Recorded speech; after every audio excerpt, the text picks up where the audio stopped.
Hello to family. तर मी कढईमध्ये घेतलेलं आहे तेल, जिरे, मोहरी आणि लसूण टाकून घेतला आहे. त्यानंतर यामध्ये टाकला आहे कांदा आणि त्यानंतर हा कांदा छान प्रकारे मिक्स करून घ्यायचा आहे. तर झणझणीत अशी तांदूळ कुंजराची भाजी करण्यासाठी तुम्ही ही रेसिपी एकदा नक्की ट्राय करा. अशा प्रकारे तुम्ही एकदा भाजी करून पहा आणि चॅनलवर नवीन असाल तर चॅनलला सबस्क्राईब करून घ्या. व्हिडिओला लाईक करा, शेअर करा आणि भाजी कशी वाटली ती कमेंट करून नक्की सांगा. तर पहा, छान प्रकारे कांदा सॉफ्ट होईपर्यंत भाजून घ्यायचा आहे. छान प्रकारे हा कांदा तेलामध्ये पूर्ण छान सॉफ्ट झालेला आहे. नंतर त्यामध्ये टाकले आहे टमॅटो पण छान प्रकारे सॉफ्ट होईपर्यंत मिक्स करून घ्यायचे आहेत. नंतर याच्यामध्ये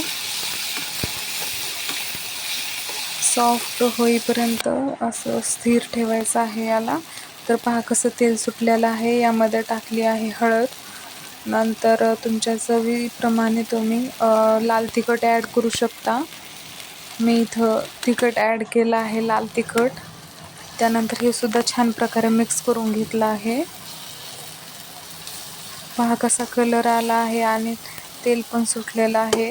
याचाच अर्थ की छान प्रकारे भाजी झाली आहे तयार. आता याच्यामध्ये जी अगोदरच मी तेलामध्ये थोडीशी फ्राय करून घेतलेली तांदूळ कुंजराची भाजी आहे ती मी याच्यामध्ये ॲड केली आहे.